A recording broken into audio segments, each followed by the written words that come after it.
નમસ્કાર દોસ્તો, અનામી એકેડેમીની યુટ્યુબ ચેનલમાં આપ સર્વેનું હાર્દિક સ્વાગત છે. જો આપ કોઈ પણ સરકારી પરીક્ષાની તૈયારી કરતા હો તો આ યુટ્યુબ ચેનલ તમારા માટે છે. દોસ્તો, આજનો વિડીયો કોઈ એમસીક્યુનો નથી કે કોઈ થિયરીનો નથી.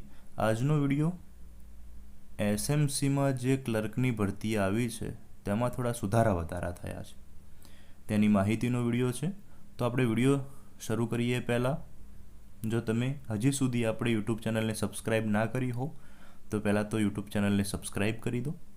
યુટ્યુબ ચેનલને સબસ્ક્રાઈબ કરીને બેલ આઇકન જરૂરથી દબાવો. અને હા, આ વિડીયો તમારા એવા મિત્રો સુધી પહોંચાડો કે જે એસએમસી ક્લર્કની તૈયારી કરે છે, તેથી એ આ માહિતીથી વંચિત ના રહી જાય.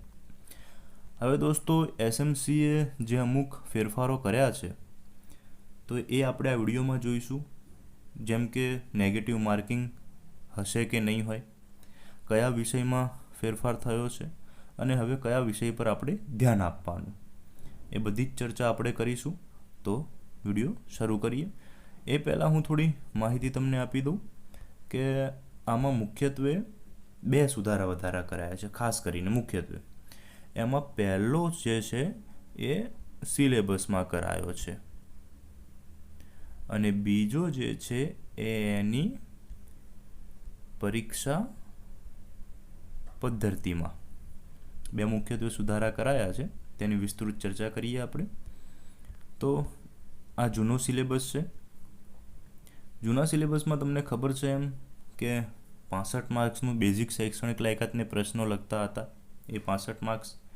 પછી 10 માર્ક્સનું કોમ્પ્યુટર, 10 માર્ક્સનું જીપીએમસી એક્ટ અને 10 માર્ક્સનું કોમ્પ્યુટર, 15 માર્કનું જીપીએમસી એક્ટ અને 10 માર્ક્સનું સરકારી લેખન પદ્ધતિ. અહીંયા મારે બોલવામાં ભૂલ થઈ ગઈ, જીપીએમસી એક્ટ 15 માર્ક્સનું છે.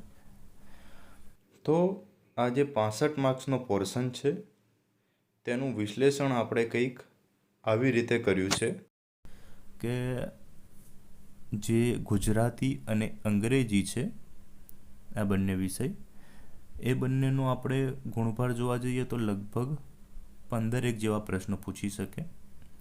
પછી અહીંયાથી લઈએ એપ્ટિટ્યૂડ સુધી કે numerical basic maths, logical reasoning, analytical reasoning અને એપ્ટિટ્યૂડ. આ એટલે ઇન શોર્ટ આપણે લઈ લઈએ કે ગણિત અને રીઝનિંગ એ લગભગ 30થી 35 માર્ક્સનું. ત્યારબાદ જીસીએસઆર 10 માર્ક્સનું અને બિન સચિવાલય કચેરી કાર્ય પદ્ધતિ આપણે ગણીએ તો 5થી 7 માર્ક્સનું. એમ કરીને ટોટલ અહીંયા 65 માર્ક્સનો ગુણભાર થતો હતો. પરંતુ તેમાં એસએમસીએ થોડો ચેન્જીસ કર્યો છે અને તે ચેન્જીસ શું છે તે આપણે જોઈએ. તો આ એનો નવો સિલેબસ છે. હવે કદાચ એસએમસીને એ પોસાતું નહીં હોય કે વિદ્યાર્થીઓ સરળતાથી પરીક્ષા આપે, કેમ કે કોમ્પ્યુટર એવો વિષય છે કે તમે 10માંથી 10 લાવી શકો. અહીં ચોખ્ખું આપેલું છે કે સીસીસી CCC લેવલનું, એટલે CCC એક બહુ વિસ્તૃત નથી, માપનું જ છે. તેમાં તમે 10માંથી 10 લાવી શકો. તો એમાં એમને 10માંથી ઘટાડીને 5 માર્ક્સ કરી નાખ્યા અને અહીંયા આ પોર્શન 70નો કરી નાખ્યો છે. હવે અહીંયા જે ગુણભાર વધાર્યો એનો પૂરેપૂરી અસર એક અહીંયા જે સબ્જેક્ટ આપ્યો છે અંદર તેની પર થશે અને એ સબ્જેક્ટ છે GCSR. આ જે સબ્જેક્ટ છે GCSR, એની ઉપર પૂરેપૂરી અસર થશે અને એ હવે લગભગ 15 માર્ક્સનું પૂછાશે. તો દોસ્તો, તમારે આની ઉપર મહેનત હવે કરવી પડશે, કેમ કે જીપીએમસી એક્ટ ઓલરેડી 15 માર્ક્સનો અલગથી આપી દીધો છે કંકોત્રીમાં, અને એ સિવાય હવે પાછું આ નવું. એટલે મુખ્યત્વે સિલેબસમાં આ ફેર હતો. પછી આગળ ચર્ચા કરીએ આપણે. સિલેબસની વાત તો થઈ ગઈ. ત્યારબાદ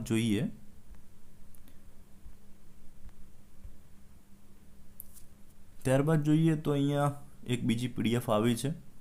એમાં અમુક સૂચનો છે કે પરીક્ષાનો સમયગાળો, પરીક્ષાનો પ્રકાર વગેરે વગેરે. પણ આમાં આપણે જે મુખ્યત્વે એક ચર્ચા કરવી છે એ છે આવી ગઈ એ મુખ્યત્વે ચર્ચા આપણે જેની કરવાની છે. ઘણા બધા વિદ્યાર્થીઓનો મનમાં પ્રશ્ન હતો કે નેગેટિવ માર્કિંગ હશે કે નહીં હોય, અને એસએમસીએ બહુ જોરદાર ધડાકો કરી નાખ્યો છે. એસએમસીને કદાચ નહીં પોસાતું હોય કે તમે શાંતિથી પરીક્ષા આપો, એટલે એસએમસી ક્લાર્કના જે જૂની પરીક્ષા લેવાઈ તેમાં આવું કશું જ નહોતું. હવે અહીંયા આપ્યું છે એમસીક્યુ માટે વિકલ્પ તથા નેગેટિવ માર્કિંગની સ્પષ્ટતા.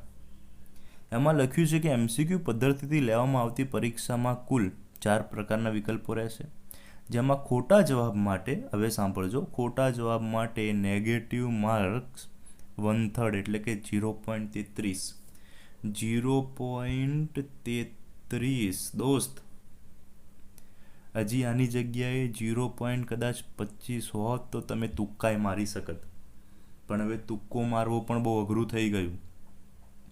તમારો જવાબ જેવો ખોટો પડે એટલે 1/3 માર્ક ડાયરેક્ટ ગયા. એટલે આ આમ તો એસએમસીએ જૂની પદ્ધતિ રાખી હોત તો સારું હતું કે નેગેટિવ માર્કિંગ નહીં, પણ એક પ્રકારે આ પણ સારું જ છે. તમારી મહેનત હવે વધી જશે, બરાબર? એટલે તનતોડ મહેનત કરો, દબાઈને મહેનત કરો અને મેરિટમાં નામ લાવીને તમારું ભવિષ્ય ઉજળું કરો. બીજું તો વધારે કંઈ કહેવું નથી, બસ આ 2 મુખ્ય બાબતોની ચર્ચા કરવી હતી. હવે આમાં બીજા ઘણા બધી સ્પષ્ટતાઓ છે. એ તમારે કંઈ પણ જાણવું હોય અથવા તમને કંઈ પણ કન્ફ્યુઝન હોય તો તમે મને આપણા ટેલિગ્રામ ચેનલ પર મેસેજ કરી શકો છો. આજનો વિડીયો અહીંયા પૂરો થાય છે. જો વિડીયો તમને પસંદ આવ્યો હોય તો વિડીયોને લાઈક કરો, કોમેન્ટ કરો, દોસ્તો સાથે શેર કરો. જે પણ એસએમસી ક્લર્કની પરીક્ષા આપવાના છે તમામ દોસ્તો સાથે શેર કરો અને ચેનલને સબસ્ક્રાઈબ કરવાનું ના ભૂલતા. Thank you so much for watching. મળીશું એક નવા વિડીયો સાથે. ત્યાં સુધી ટેક કેર.